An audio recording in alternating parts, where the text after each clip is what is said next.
예, 학계서 2장인데요. 우리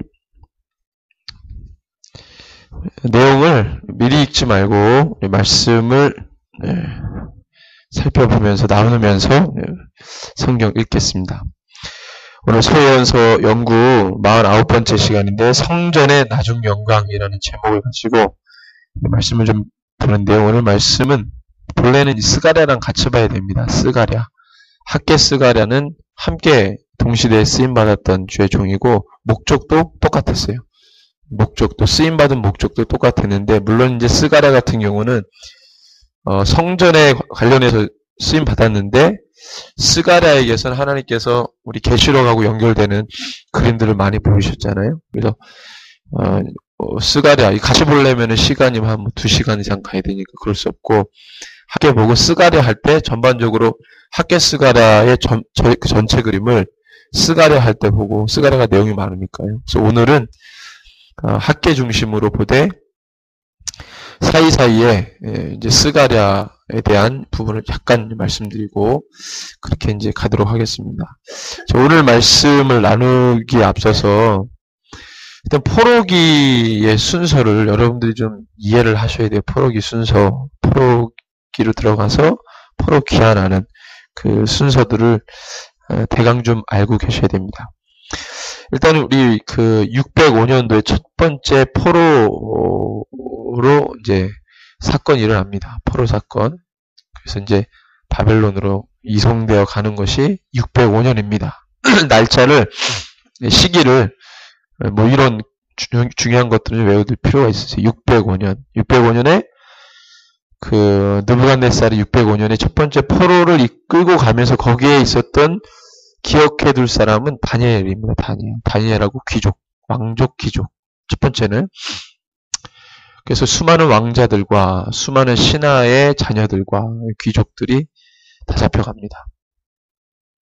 두 번째 597년 2차 포로 사건이 일어납니다.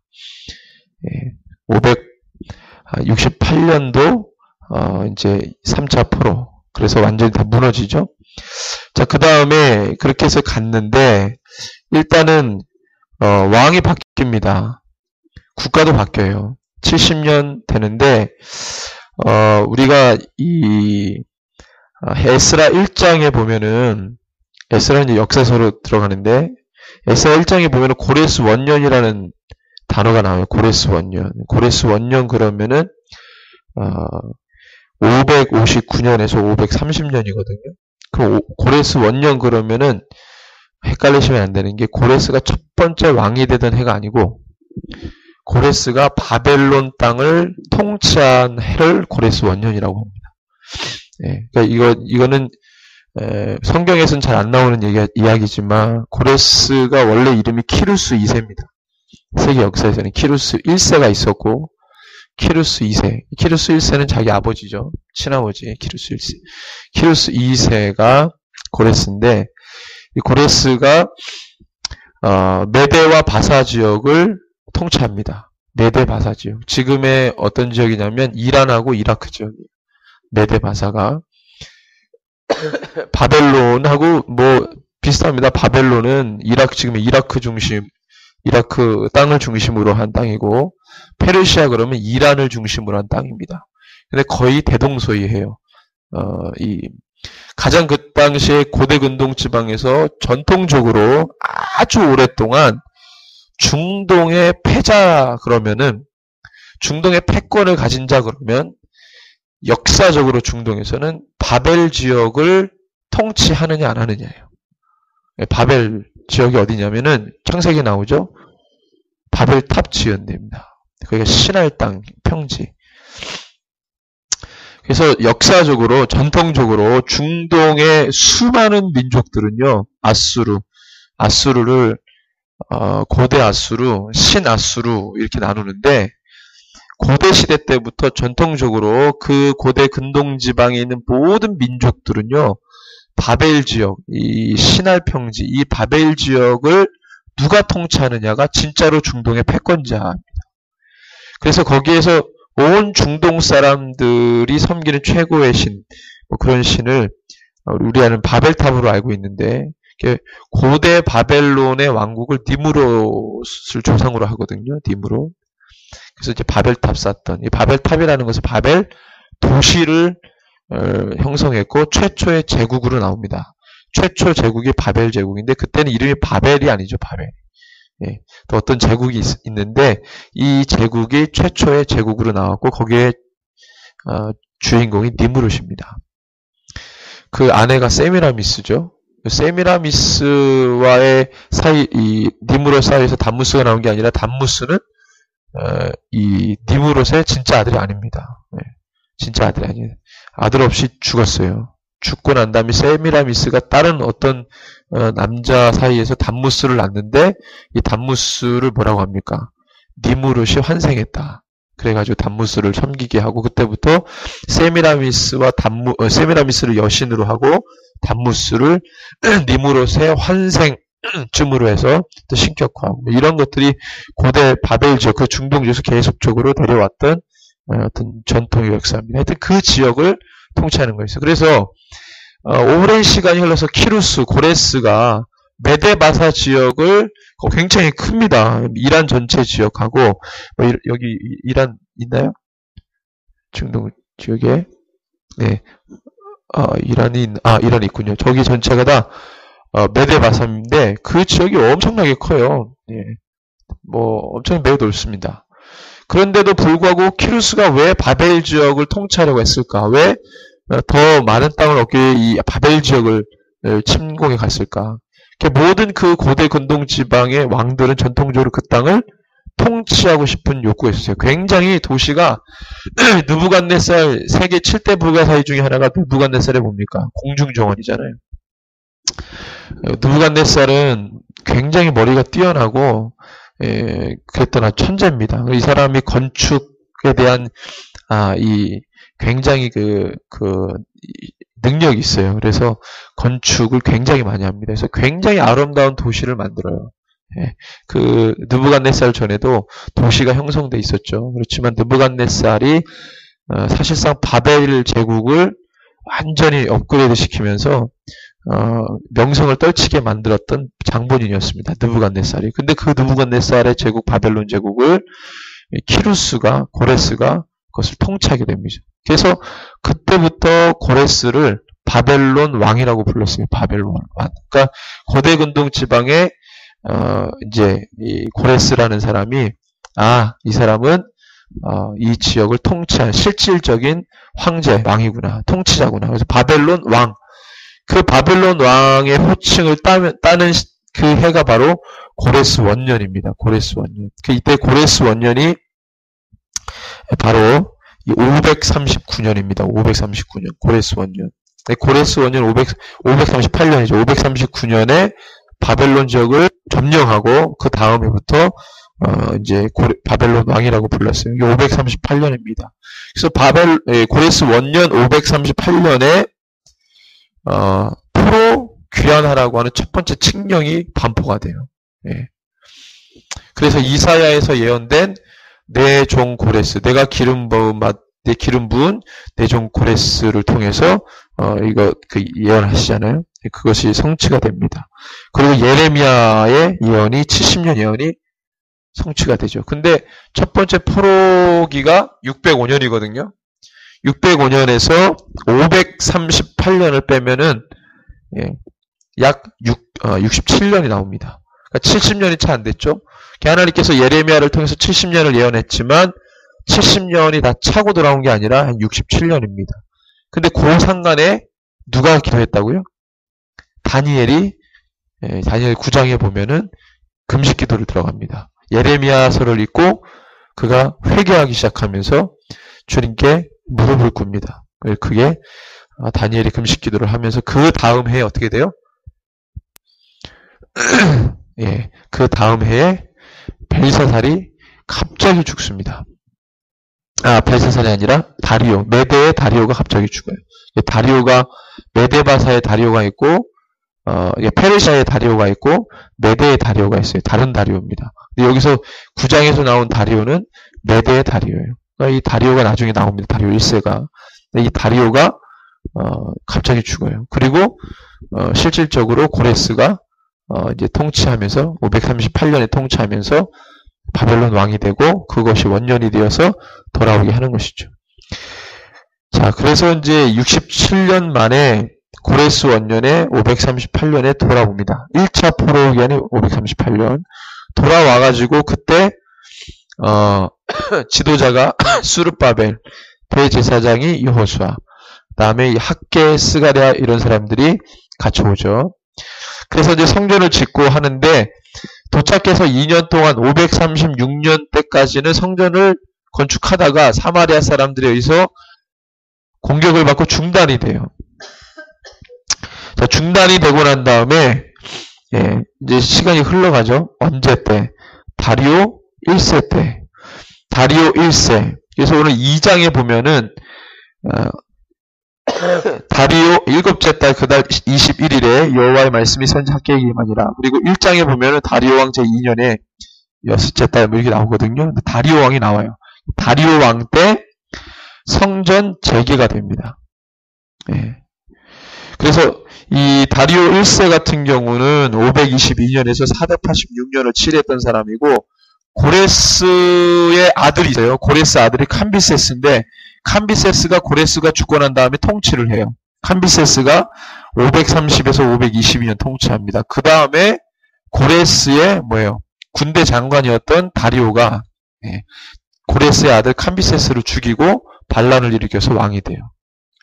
그 다리오, 그 다음에 다리오의 아들 아하수에로. 아하수에로가 누굽니까? 에스더의 남편이죠. 이제 그렇게 흘러가는데, 그래서 캄비세스를 죽이고, 2세를 죽이고, 다리오가 왕이 되고 난 다음에 522년에 왕이 되죠, 다리오가. 근데 오늘, 학개 1장에 보면은 다리오 왕 제2년이라고 되어 있어요. 하나님이 공사를 다시 시작해라 라고 하는 메시지를 학개에게 줄 때가 다리오가 통치한 2년 후입니다. 그러니까 연대상으로 하면 522년에서 2년이니까 520년이죠. 그죠? 자, 그래서 536년에 중단된 성전이 공사가 다리오 1세 520년에 다시 다리오가 고레스의 조서를 발견하고 다시 성전 짓게 합니다. 그게 바로 한 16년 지난 거예요. 그래서 16년 동안 공사를 못하고 있다가 다리오 1세 520년 통치 2년 때 연대로 하면 520년에 다시 공사를 시작합니다. 그래서 오늘 다리오에 관련해서는 학개 1장 1절에 보면 연대가 쭉 나오는데 한 5개의 연대가 나와요. 그래서 이것을 순서로 좀 살펴볼게요. 우리가 1장은 다 살펴봤는데 연대가 나온 부분만 한번 이렇게 표시를 해놓으시면은 1장 1절에 다리오 왕 제2년 6째 달 그랬는데 유대력으로 6째 달이고 우리식으로 하면 8월입니다. 8월. 이제 여름이죠. 6째 달 그 달 초 하루에 8월 1일이죠. 여호와의 말씀이 선지자 학개로 임하여서 이제 말씀을 주시죠. 성전 재개해라. 그러면서 이제 막 성전을 짓지 않으니까 막 다그치잖아요. 그래서 혼나는 장면이 그때 이제 처음에 말씀 받을 때고, 그 다음에 한 달이 지나서 1장 15절에 보면은 그때는 다리오 왕 제2년 6째 달 24일이었더라. 그래서 9월 중순입니다. 이게 우리식으로 하면은 9월 중순. 9월 중순이 돼서 성전 공사가 재개가 돼요. 그러니까 다리오 왕 제2년 520년 9월 중순쯤에 성전 공사가 재개가 돼요. 다그치니까. 자, 그리고 난 다음에 오늘 2장 말씀인데, 한 달이 지났습니다. 7째 달 곧 그 달 21일에 우리식으로 하면은 10월 중순쯤에 해당됩니다. 520년 해에 똑같은 해입니다. 10월 중순에 하나님께서 다시 학개에게 말씀했어요. 지금 성전 공사가 진행되고 있는 시기죠. 자, 뭐라고 말씀하시는지 한번 우리 보겠습니다. 2절에서 9절까지입니다. 시작. 너는 스알디엘의 아들 유다 총독 스룹바벨과 여호사닥의 아들 대제사장 여호수아와 남은 백성에게 말하여 이르라. 너희 가운데 남아있는 자 중에서 이 성전의 이전 영광을 본 자가 누구냐? 이제 이것이 너희에게 어떻게 보이느냐? 이것이 너희 눈에 보잘것없지 아니하냐? 그러나 여호와가 이르노라 스룹바벨아 스스로 굳세게 할지어다. 여호사닥의 아들 대제사장 여호수아야 스스로 굳세게 할지어다.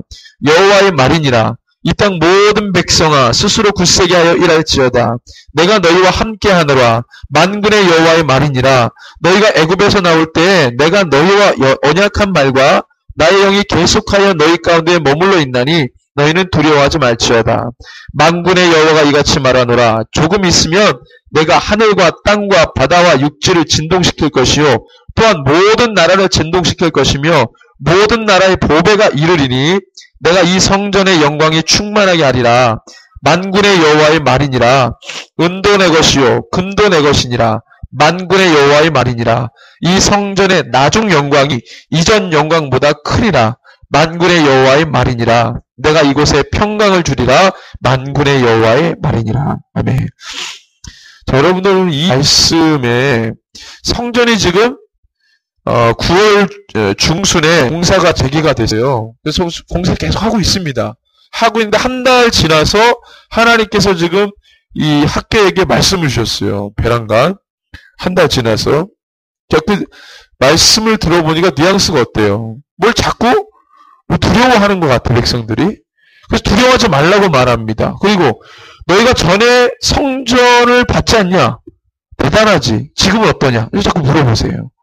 자, 왜 이렇게 하나님께서 한 달 후에 진행되고 있는 중간에 왜 이것을 학교에게 말씀하셨을까요? 하나님의 그 마음과 정서 뜻이 무엇입니까? 또 어떤 문제가 있었길래 주님이 이렇게 말씀하실까요? 첫 번째 물어본 게 무엇입니까? 3절입니다.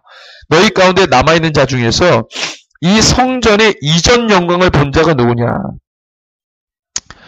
남은 자 중에서 남아있는 자 중에서 포로로 끌려가지 않고 그 땅에 남아있는 자 중에서 이 성전의 이전 영광이면 어떤 성전을 말하는 거예요? 70년 전에 70년이 아니죠. 약 와서도 16년이 지났으니까 약 한 80년이라고 봅시다. 80년 전에 어떤 성전이 있었죠? 솔로몬 성전이 있었잖아요. 남유다에. 그죠? 80년 전에. 그럼 여기 온 사람들이 만약에 80년 전에 성전을 봤다면은 여기 노인들이 아마 있을 거고 노인들 그죠? 얼마나 있을까요? 예? 그러면 중간에 젊은 사람들이 왔으면은 80년 전에 솔로몬 성전을 본 사람들이 있을까요? 어렸을 때 봐도 그렇죠. 자, 어쨌든 간에 남아있는 자 중에서 이 성전의 이전 영광을 본 자가 누구냐? 봤든 보지 않든 간에 이제 이것이 너에게 어떻게 보이느냐라고 묻는다는 것은 지금 뭐 때문에 이걸 묻습니까? 여러분 생각해 보세요. 사람들이 이 성전을 지으면서 부랴부랴 지으면서 와 솔로몬 성전은 의리의리하고 이거 정말로 이건 우리가 비교할 수 없는 이거 지으면서 우리는 와 이게 꼴랑 성전이라고 뭐에 자꾸 비교하는 거예요. 지금 짓고 있는 성전을 왜 짓는지에 대한 목적과 방향이 분명하지가 않아요. 이 사람들은 그냥 와가지고 성전이 회복돼야 우리가 다시 주님께 제사를 지내고 그 다음에 민족 중에서 우리가 하나님을 믿는 이 민족으로서의 정체성, 우월감을 갖게 되고 회복이 되고 이런 생각하는 거예요. 그러니까 정작 하나님께서 이 백성들에게 성전을 왜 지으라고 말씀하셨는지에 대한 구체적인 이해가 없었어요. 그냥 하라니까 하는 거예요. 다 그쳤어요. 빨리 하라고. 그러니까 자꾸 뭘 떠올려요? 80년 전에 솔로몬 성전을 자꾸 생각하는 거예요. 그게 기준이에요. 솔로몬 성전. 80년 전에 무너진 솔로몬 성전이 기준이 되는 거예요. 단순히 건물 올라가는 게 하나님의 뜻이 아닙니다. 단순히 건물 올라가는 게 하나님이 원하시는 게 아니었어요. 성전 공사하는 가장 큰 이유는 건물을 다시 지어 올리는 게 목적이 아닙니다. 이게 지금 스가랴랑 같이 우리가 이야기하면요. 스가랴에서 보면 엄청난 환상을 보여주고 하나님이 엄청난 계시를 줍니다. 그거를 같이 보면은 왜 하나님이 성전을 다시 지으라고 하는지 제가 기도 중에 우리를 주의 성전 삼아 나중에 신약에 가면은 뭐가 성전이죠? 우리가 성전입니다. 왜 우리를 한 사람 한 사람을 주의 성전으로 말씀하시고 거기에 주의 영이 임하도록 하셨는지 이거 엄청난 사건이거든요. 엄청난 사건이에요. 예수 그리스도를 믿는 자마다 이게 뭐예요? 구약의 성전이고 성막이잖아요. 그게 바로 예수였으니까. 그 예수를 믿는 자마다 주의 영이 임해서 그것을 주의 성전으로 주님께서 택해 주시는데 이 성전을 통해서 하나님이 하실 일을 스가랴에서 보여주십니다. 이거를. 근데 아직 예수님이 안 왔잖아요. 예수님이 안 왔으니까 예수님이 안 왔으니까 계속 뭘 계속 해야 돼요? 예수님이 아직 오지 않았으니까 계속 뭘 해야 됩니까? 제사를 드려야 돼요, 제사를. 말하자면 하나님과의 관계가 회복이 돼요, 온전히 회복이 돼요. 이 유월절도 회복하잖아요. 절기를 회복하잖아요. 에스라 80년 후에 약 80년이 왔지만 1차 포로 귀환하고 2차 포로 귀환이 1차 포로 귀환하고 약 80년 사이예요. 예. 솔로몬 성전에서 80년. 예. 1차 포로 갈 때 하고 지금에서 80년. 그다음에 2차 포로 귀환하는 게 80년이 됩니다. 2차 포로기 때 누가 와요? 에스라가 옵니다. 에스라가 와가지고 뭐 하죠? 건물 짓습니까? 그래서 에스라를 통해서 하나님이 스가랴를 통해서 이 마지막 때 성전을 통해 하나님 하실 일을 스가랴에 보여주고 그 다음에 중간에 에스더, 그죠? 아하수에로 에스더 시기가 중간에 있고 그 다음에 에스라와 느헤미야는 나중에 오죠. 아닥사스다 때. 에스라가 뭐예요? 건물 지으려고 온 게 아니라 하나님이 에스라를 보내서 뭐예요? 말씀을 가르칩니다. 말씀을. 그래서 보이지 않는 성전을 짓게 만들어요. 이게 순차적으로 하나님이 이게 뭘 하시는지 계속 하나님이 이 시간, 우리가 시공간에 갇혀 있기 때문에 우리에게 하나님께서 하시는 일들은요, 미련한 방법으로 주님이 하시는 거예요. 이 순서가 필요해요. 시간이 필요해요. 공간이 필요해요. 그래서 하나님이 이렇게 이끌어 가시는 거예요. 왜? 무엇 때문에? 나중에 예수님이 오셔야 되는 거. 그죠? 그래서 사단이 이걸 알고 중간에 에스더 때 하만이라는 사람을 통해서 뭐 하려고 했어요? 유대 씨들을 다 죽이려고 그랬잖아요. 하만은 누굽니까? 아말렉의 자손이었어요. 근데 신명기에 보면, 율법에 보면은 하나님께서 그 모든 열방 중에서 이 민족은 내가 직접 싸우겠다는 민족이 있습니다. 누굽니까? 아말렉. 이거는 율법에 나와 있는 거예요. 율법에. 신명기에 하나님 기록해버렸어요. 여러분들 집요하게 사단이 하나님이 하시려는 일들을 방해를 놓는데 그 가장 절대적인 이 방해라고 한다면 예수님이 성전이 되셔서 오셔야 돼. 참 성전이 되셔서 오셔야 되는데 성전을 짓고 성전에서 하나님의 말씀이 회복이 되고 그 다음에 이 하나님과의 관계가 회복이 되는데 그런 중에 하만이 모르드게를 죽이고 에스더를 죽이고 그래서 이 왕을 통해서 뭘 하려고 그랬어요? 모든 페르시아 제국 내에 있는 모든 유대인들을 다 잡아 죽이려고 그랬어요. 그럼 뭐가 안 됩니까? 일단 그걸 잡아 죽이면 뭐가 안 돼요? 하나님께 대한 예배가 끊어집니다. 또는 혈통적으로 예수님께서 오실 수가 없어요. 그러니까 지금 중요한 것은 하나님께서 왜 이 보이는 성전을 왜 짓게 하시는지, 이거는 당장 그 사람들에게 민족의 정체성을 세워주기 위함이 아니라 누구를 위해서 지으라고 하는 거예요. 결론으로 보면은 예수 그리스도입니다. 예수 그리스도. 그거를 미리 만나는 거예요. 그걸 미리 만나는 거예요. 그래서 절기를 다 회복합니다. 유월절. 특히 중요한 건 유월절 회복해요. 자, 그래서 자꾸 뭐예요? 솔로몬 성전으로 비교해요. 야, 비교하지 마. 그러면서 하시는 말씀이 뭐예요? 너희들 마음 가운데 두려움이 있다는 거예요. 이 두려움의 정체가 뭡니까? 이스라엘 백성들이 성전을 지어가면서 가졌던 두려움이 뭘까요? 몇 가지가 있겠지만 자꾸 그 이전 영광을 계속 생각하니까 이것이 과연 우리가 하나님 앞에 제사를 드리고 예배를 할 때 예배가 되겠는가? 네? 예배가 되겠는가? 그 솔로몬의 웅장하고 화려하고 굉장히 빛났던 그때 그것을 보면서 사람들이 와, 하나님의 영광이 임했다. 하나님이 우리 예배를 받으신다. 그것에 압도돼가지고 막 그렇게 했을지 몰라요. 지금은 보잘것없어요. 과연 여기서 예배를 드리면 하나님이 받으실까? 그 다음에 또 이거를 지어놓으면 또 뭐예요? 불안한 거예요. 또 이것이 무너질까? 무너지기 전에는 절대로 무너진다는 생각을 해본 적이 없어요. 이스라엘 백성. 근데 한번 무너져 보니까 또 무너질 수 있지 않을까? 뭐 여러 가지 두려움이 그들 안에 있습니다.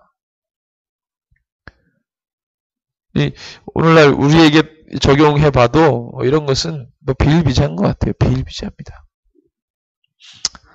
이 예배를 받으실까?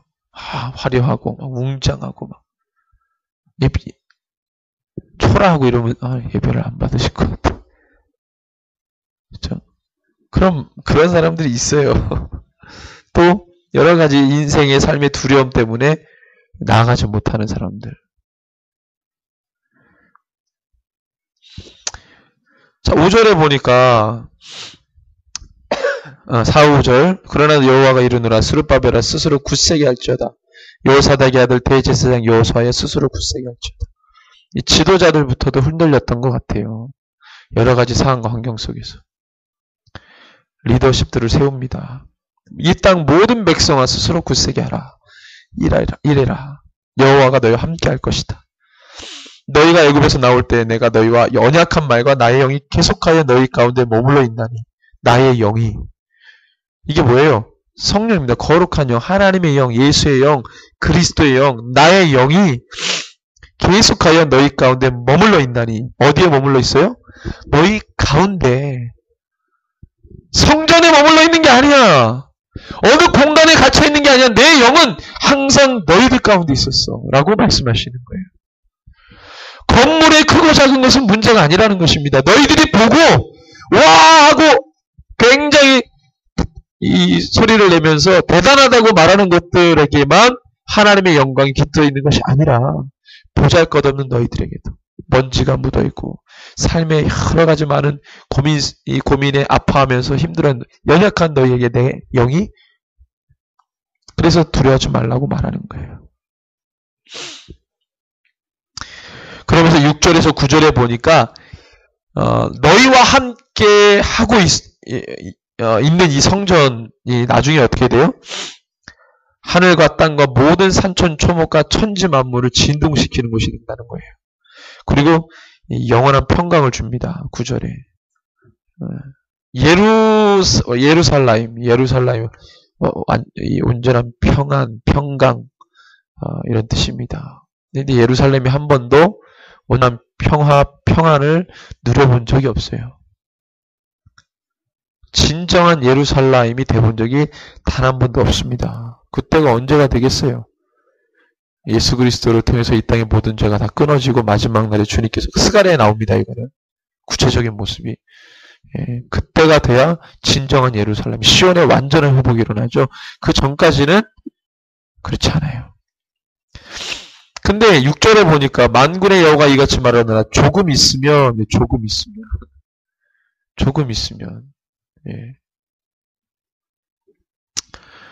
조금 있으면이 하나님 편에서의 조금 있으면 시간 개념이었던 것 같아요.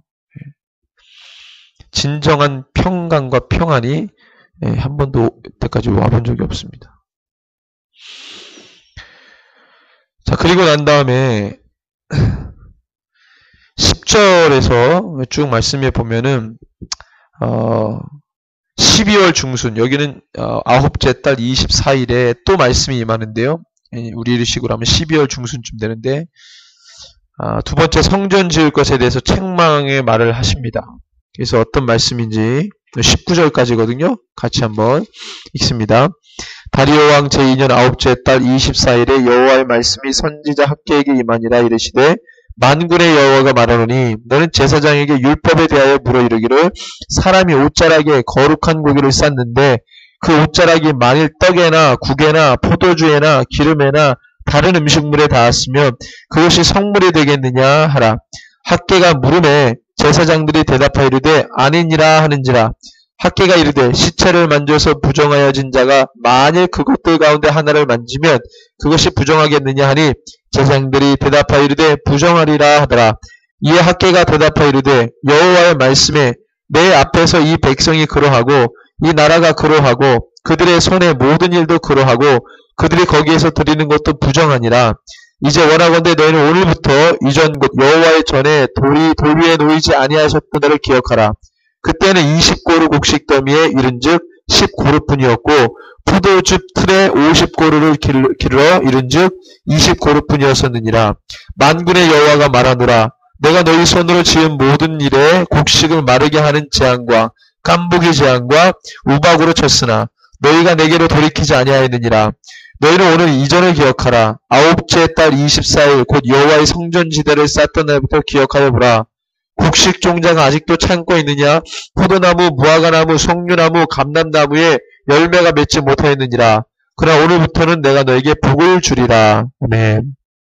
어떤 말씀입니까? 자, 여러분들 9월 중순에 성전공사가 재개가 됐고 계속 가던 중에 하나님 한 달 후에 이 책망의 말씀과 더불어서 소망의 말씀, 희망의 말씀 주셨잖아요. 그 다음에 2달이 흘렀어요. 2달. 12월 중순에 하나님께서 또 말씀을 주시는데 10절에서 14절 말씀은 뭔가 부적절한 이 하나님의 말씀이 있습니다. 이 제사장들과 백성들을 향해서. 어떤 것입니까? 거룩함에 대해서 말씀하세요. 거룩함. 여러분들 이 성막을 지을 때, 광야에서 성막 지을 때는 사람들이 애굽에서 나올 때 가져왔던 모든 금, 은, 폐물을요, 사막에서 여러분들 쓸 수 있을까요? 못 쓰잖아요. 거기에 무슨 시장이 있는 것도 아니고, 물물 거래 교환이 있었던 것도 아니고, 그 온갖 금은 폐물을 다 가져 나왔어도 쓸 데가 없었는데, 딱 2가지 편을 썼습니다. 한 가지는 금송아지 만들 때 쓰고, 하나는 성막 지을 때 썼어요. 그 모든 금, 폐물을. 그래서 하나님께서 이 금송아지 만들 때 너무 진노하셔가지고 레위 사람들이 정신 차려서 그것을 다 해결하니까 그나마 하나님께서 진노를 돌이키셨지. 아니었으면 다 죽었어요 그때. 자, 금의 폐물을 다 가지고 와가지고 우상 숭배하는데 다 쓰고 거기에 참여하지 않았던 사람 나중에 성막 지을 때 씁니다. 그죠? 굉장히 이것도 어려운 일인데 여러분들 거기에 보면은 마음이 원하는 자, 뭐 이렇게 감동된 자, 뭐 이래가지고 하나님 앞에 다 이렇게 해가지고 하나님이 성막을 짓게 됩니다. 거기에 모든 마음이 부어지고 모든 하나님을 사랑하는 마음과 그 모든 믿음과 순종과 이 충성의 마음이 다 들어가 있죠. 네. 그렇게 하나님의 말씀이 지켜지고 우리의 마음이 그렇게 주님 앞에 드려지는 그 하나님께서 그들을 보시면서 이 우상숭배의 마음을 빼앗기지 않았던 하나님만을 사랑했던 그 마음을 뺏기지 않았던 그 거룩한 자들을 통해서 하나님의 성막이 지어졌습니다. 또는 솔로몬 성전 지을 때 이 다윗의 믿음이 들어가 있잖아요. 다윗의 믿음이. 그죠? 다윗이 그 성막을 지을 수는 없었지만 시작 자체가 다윗의 믿음을 통해 시작이 됐습니다. 그리고 솔로몬 때 그것이 이제 지어져서 솔로몬이 이 성전을 다 짓고 난 다음에 기도문을 보면은요, 결론은 이거죠. 누구든지 이 성전을 향해서 기도하면 하나님 뭐예요? 하늘에서 들으시고. 계속 나옵니다. 역대기 보면은 쭉 나옵니다. 낙성식에 보면은 그 솔로몬의 기도를 통해서 예루살렘 성전을 하나님 어떻게 쓰시는지 이방인이라 할지라도 예루살렘 성전을 향해서 기도하면 하늘에서 들으시고 이렇게 기도를 했어요. 그러니까 거기에 모든 신앙의 마음과 하나님을 향한 사랑과 그 모든 믿음이 다 심어져 있어요. 자, 그런데 그렇게 해서 성막도 지어지고 성전도 지어지고 했는데 다시 제2의 성전, 제2의 성전은 뭐라고 합니까? 스룹바벨 성전이거든요. 스룹바벨 성전은 뭐예요? 이 말씀을 보니까 하나님이 경고하십니다. 야, 거룩하지 않은 자가 어떻게 해요? 이 스룹바벨 성전을 공사에 참여할 수 있느냐? 어중이 떠중이 할 수 있는 게 아니라 본래 성막을 지을 때도 그렇고 성전을 지을 때도 그랬죠. 하나님에 대한 거룩한 마음, 순전한 마음, 그 믿음 가지고 하는 거지. 그냥 막 상황이 어떻게 돼버렸으니까 막 상황 때문에 하는 게 아니라 하나님이 걸러내시려고 하는 거예요. 경고하시는 겁니다. 야, 너희들의 마음을 좀 다스려. 너희들의 마음을 좀 깨끗이 해. 그 부분에 대한 말씀을 하십니다. 그러니까 지금 9월 중순에 성전공사가 시작이 됐는데 계속 뭔가 하나님이 점검하세요. 야, 너희들의 마음 회개해야 돼. 스가랴를 통해서도 회개하라고 말씀 주십니다. 10월 중순에 학계만 준 게 아니라 스가랴를 보면은요, 같은 해 같은 달에 스가랴에게도 하나님이 주시는데 그 스가랴 말씀에 보면은 막 회개하라고 그러세요. 회개하라고. 예. 2달 지나서 보니까 또 하나님 책망하잖아요. 거룩한 자들이 이거 줘야 돼. 라고 그들의 삶을 주님께서 건드리십니다. 그래서 계속해서 삶이 어려워도 너희들의 사는 것을 너무나도 걱정, 염려하지 말고 이 성전 공사하는데 너희들의 온 마음을 부어라라고 말씀하시는 거예요. 이 말은 뭡니까? 너희들의 마음이 세상으로 막 흩어져 있는 마음. 이게 사실은 뭐든지 두 번째 하는 게 첫 번째만 못해요. 모든 게 어렵습니다. 첫 번째는 모든 마음이 부어지고 그래서 막 아름답게 지어지고 막 거기에 하나님의 거룩한 마음이 지어지는데 두 번째 할 때는 뭔가 어설퍼요. 두 번째 할 때는 뭔가 좀 이 첫 번째만큼 열정이 들어가지 않아. 그러니까 하나님이 계속 그것을 막 점검하시는 거예요. 그러면서 너희들의 삶을 어떻게 해요? 염려 걱정하지 마. 우리도 살아야 되는데 자꾸 성전 공사만 하라 그러니까 짜증이 나는 거죠. 그러니까 야 내가 너희들을 지금까지 이끌어왔다는 거예요. 부족함이 없었다는 거예요. 앞으로 더 해줄 거라는 거죠. 걱정하지 말라는 거예요. 그러니까 하나님의 나라와 의는 지금 여기서 하나님의 하늘의 뜻이 지금 여기 땅에 떨어져서 지금 무엇으로 지금 가시화된 겁니까? 하나님의 성전. 이 성전은 뭐예요? 보이는 건물이 중요한 게 아니라 예수 그리스도. 너와 나와의 관계를 회복시켜줄 이 예수 그리스도. 이것을 통해서 너희들이 이 죄 가운데서 회복이 되고 해결이 되고 그래서 하나님의 거룩한 자녀로 이제 막 들어가야 되는데 지금 막 건물의 사람들의 마음을 다 뺏기고 이것을 해야 되느냐 말아야 되느냐의 선택의 사항으로 지금 백성들이 지금 대하니까 이게 지금 자격이 모자라도 한참 모자른 거예요. 우리 이 사람들 데리고 할 수가 없어요. 할 수가 없습니다. 근데 해야 되기 때문에 하나님이 지금 이 어려움 속에서도 이게 자격이 안 되는데도 하나님 계속해서 학개와 스가랴를 통해서 계속해서 이 백성들을 독려하고 계시는 거예요. 사실 이 스룹바벨과 여호수아도요, 이 굉장히 힘든 거죠. 어떻게 보면 자격이 안 된 사람들. 예. 와가지고 우리 학교에서 말씀에도 봤지만 이제 와가지고 어떻게 해요? 자기 집 짓고 살려고 하는 마음이 더 컸어요. 중단되니까. 16년 동안 중단됐다가 다시 하려니까 이게 더 힘든 거예요. 16년 전에 왔을 때는 그래도 뭔가 열심히 하려고 했는데 그때도 부족했지만 16년 동안 안 되고 또 지금 하려니까 이게 더 힘든 거죠. 사람들의 마음이 지금 다 분산되어 있다는 거예요. 집중되지 못하고. 하나님께서 계속 점검합니다. 그게 이제 2장 10절에서 쭉 나오는 말씀입니다. 그 다음 20절부터 보니까 또 하나님 말씀하세요. 그달 24일에 여호와의 말씀이 다시 학개에게 임합니다. 뭐라고 말씀하십니까? 한번 읽어보죠. 너는 유다 총독 스룹바벨에게 말하여 이르라. 내가 하늘과 땅을 진동시킬 것이요 여러 왕국들의 보호자를 얻을 것이요 여러 나라의 세력을 멸할 것이요 그 병거들과 그 탄자를 엎드러뜨리리니 말과 그 탄자가 각각 그 동료의 칼에 엎드러지리라. 만군의 여호와가 말하노라. 스알디엘의 아들 내 종 스룹바벨아 여호와가 말하노라. 그날에 내가 너를 세우고 너를 인장으로 삼으리니 이는 내가 너를 택하였음이니라. 만군의 여호와의 말이니라 하시니라. 아멘. 자, 이걸 한 번 더 말씀하셨죠? 하늘과 땅을 진동시킨다는 말을 언제 했습니까? 예? 2달 전에 했습니다. 2달 전에. 예, 2달 전에 2장 6절에서 쭉 보면은요, 또한 모든 나라를 진동시킬 것이며 하늘과 땅의 육지를 진동시킬 것이라고 2달 전에 한 말을 또 하나님이 학개에게 말씀하시는 거예요.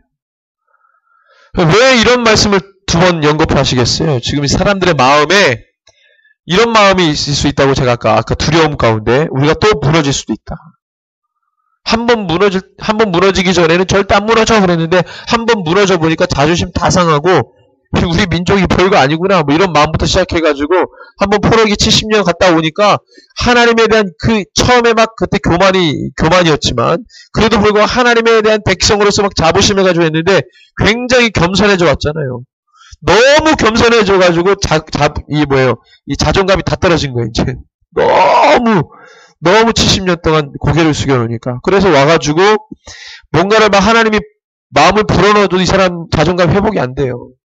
회복이 안 돼요. 두려움이 생깁니다. 두려움이. 그래서 하나님 계속 온 우주 만물의 주인은 나다.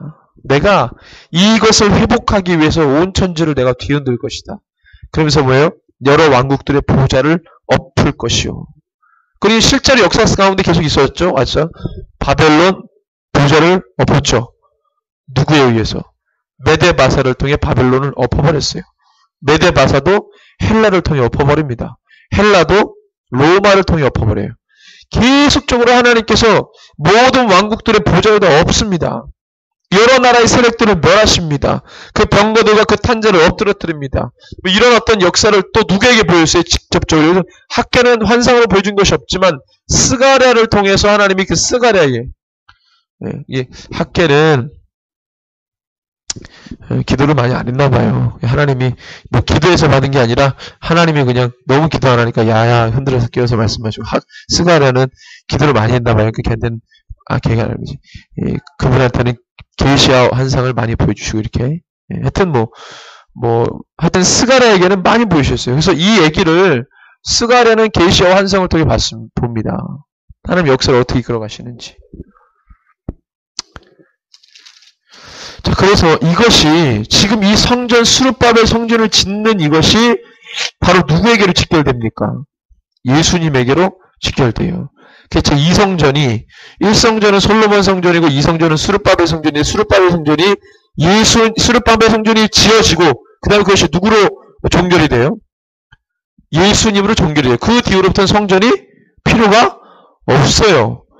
필요가 없습니다. 그 다음에 나오는 성전이 있다 그러면 그거는 무슨 성전이에요? 그럼 망할 성전입니다. 망할 성전. 의미가 없는 성전이에요. 의미가 없는 거예요. 그렇잖아요. 예수님이 스룹바벨 성전을 짓고 그 다음에 오시는 분이 누구예요? 예수님이니까. 예수님 완전한 성전이잖아요. 본체잖아요. 이거 그림자고. 스룹바벨 성전까지는 끝난 거예요. 그 다음에 예수님이 오시는 거니까. 근데 그 다음에 누가 벌써 성전 짓는다 그러면 그 성전은 무슨 성전이 예수님하고 관계 있어요? 없어요? 없어요. 하나님하고도 관계 없는 거예요. 근데 제3성전이 지어진다고 하나님이 말씀하십니다. 누구에게? 다니엘에게 보여주잖아요. 사도 요한에게 보여주잖아요. 근데 그 성전은 누구랑 관계 있는 겁니까? 하나님하고 관계 있어요? 제3성전은 누구랑 관계 있다고 나와요? 적그리스도랑 관계 있잖아요. 그건 사단하고 관계 있는 성전이죠. 하나님하고 관계 있는 건 스룹바벨 보이는 성전 끝으로 하고 예수님이 오시는 게 이제 끝난 거예요. 우리가 성전이잖아요. 그 다음부터 우리 교회고. 근데 이제 건물로서 보이는 성전이 나오면 그거는 사단하고 관계 있는 거예요. 그래서 하나님은 마지막 때를 성전을 다시 이 두 번째 스룹바벨은 하나님이 지으라고 해서 지은 건데 하나님이 지으라고 해서 한 거는 성막하고 이 두 번째 스룹바벨 성전이거든요. 하나님이 지으라고 해서 지은 거는 첫 번째 솔로몬 성전은 다윗이 짓겠다 그런 거고 그 하나님이 허락만 해준 거고 하나님이 지으라고 한 것은 모세 성막하고 스룹바벨 성전이에요. 두 가지. 자, 근데 스룹바벨 성전은 예수님하고 관계이기 때문에 지으라고 한 거예요. 무슨 인지 아시겠죠? 그래야 예수님 올 때까지 제사 지내지.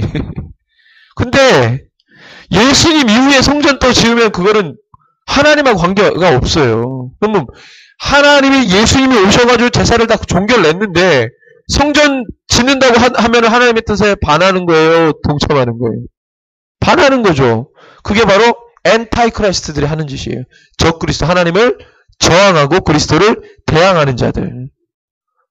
성전을 짓겠다는 것은 뭐를 믿지 않는다는 겁니까? 인정하지 않는다는 거죠. 예수님을 성전으로 인정하지 않는다는 거예요. 그래서 그거는 사단하고 관계 있는 겁니다. 그래서 하나님이 그래 너 예수님을 성전으로 인정 안 하지.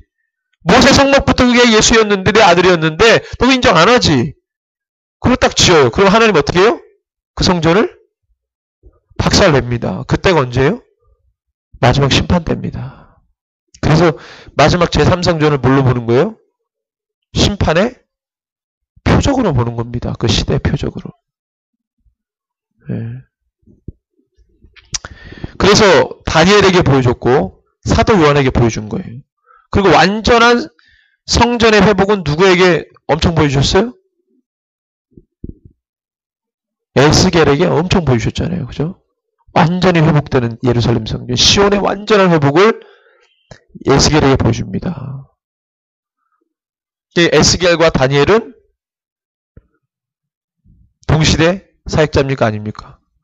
동시대죠. 거의 다니엘이 더 많이 했지만 그 시대에 포함된 사역자예요. 다 공통점은 뭐죠? 포로기라는 공통점이에요. 어디 포로? 메데마사 포로? 바벨 포로.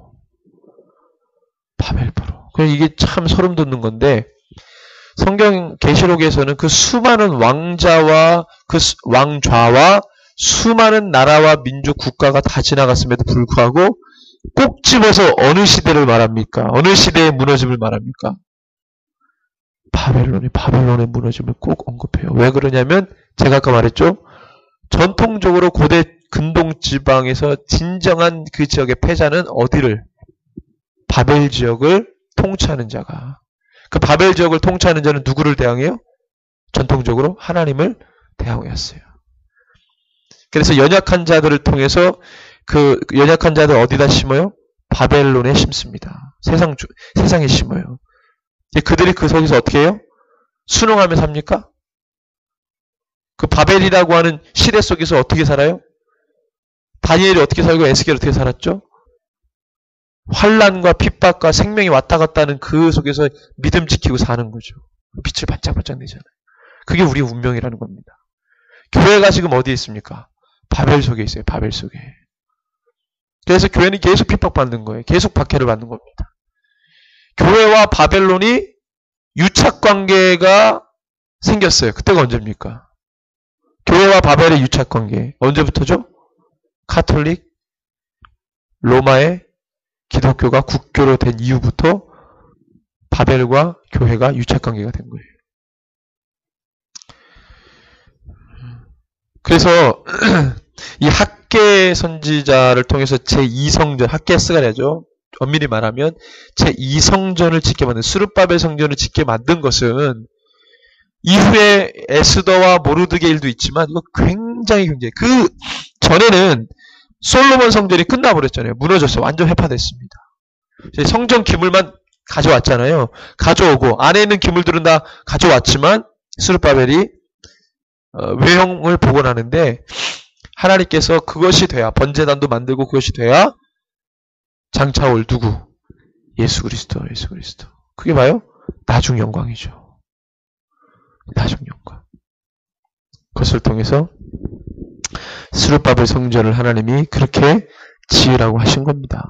건물 단순히 올라가는 게 중요한 게 아니고, 그래서 이거를 모르는 목사님들이 성전 건축할 때 이게 성전, 이 성전. 이게 성전이에요, 성전. 그분들 신학교 때 우리가 성전이다라는 걸 배웠을까요, 안 배웠을까요? 네? 신학교 때 배웠을까요, 안 배웠을까요? 다 가르쳐줘요. 우리 개혁신학도 마찬가지예요. 칼빈 신학도 우리를 주의 성전이라 그럽니다. 누가 그랬습니까? 바울이 그랬잖아요. 바울주의자들이잖아요. 개혁주의자들이, 칼빈주의자들이 다 바울주의자들이거든요. 바울이 하나님 말씀보다 더 커요. 그러니까 바울 선생이 그러니까, 바울 신학자가 그러니까 개혁주의, 칼빈주의자들은 다 성전이 우리다. 그런데 이걸 성전이라고 그래요. 그럼 내가 성전, 이건 뭐예요? 이건 뭐라고? 옛날에 이걸 뭐라 그랬죠? 우리 어르신들 때? 예배당이에요, 예배당. 우리 100년 된 교회들 같은 데 가보면요. 앞에 딱 큼지막하게 써 있어요. 예배당. 이렇게. 옛날부터 어르신들 그렇게 했어요. 예배당 가자 그랬어요. 언제부턴가 이게 교회로 바뀌었어요, 교회. 그 예배당이에요, 예배당. 교회는 우리라고요. 예. 또 성전이 교회로 됐다. 이건 또 대체신학에서 나온 거예요. 그거 아닙니다. 성전이 왜 교회로 돼요? 성전은 뭐예요? 예수님이에요, 예수님이잖아요. 예수님이 완전한 성전이 돼서 가셨잖아요. 그래서 우리를 뭐예요? 주의 성전은 원래 의미가 뭡니까? 주의 영이 거하시는 거. 장소적 개념으로 하면은, 기능적으로는 예수님이지만. 그래서 우리를 주의 성전 삼아 주의 영이 거하시는 곳이 되셨어. 우리 안에 무엇과 무엇이 공존합니까? 예수의 보혈과 거룩한 성령이 조합되어서 우리가 하나님 앞에 마음으로 예배를 드리면 주님이 그 예배를 예수님의 이름으로 받으신다는 거죠. 그 예배를 주의 영이 이끌고 가잖아요. 예수 그리스도 성령 예수의 영이 이끌고 가잖아요. 그래서 우리가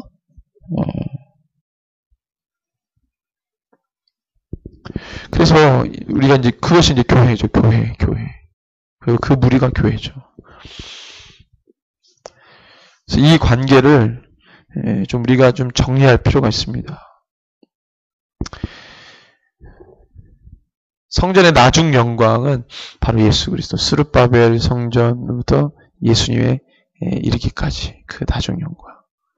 저 여러분들이 정말 이 바울의 고백처럼 너희가 성전인 것과 성령이 너희 안에 거하시는 것을 알지 못하느냐. 저 여러분들이 주의 영에 거하시는 성전으로 진정한 성전인 예수 그리스도를 붙들고 마지막 때에 이 바벨론이 깨어지고 무너지는 것들을 바라보면서 하나님의 심판을, 하나님의 구원을 경험하고 그것을 뚫고 나가는 주의 종들이 되시기를 주님의 이름으로 축원합니다. 기도하겠습니다. 좋으신 하나님 아버지 감사합니다. 우리로 하여금 성전 왜 하나님께서 명하셨는지, 제2성전을 왜 지으라고 하셨는지 그 의미를 또한 깨닫게 하시고 또 이것이 마지막 때에 어떻게 하나님께서 또 일하시는지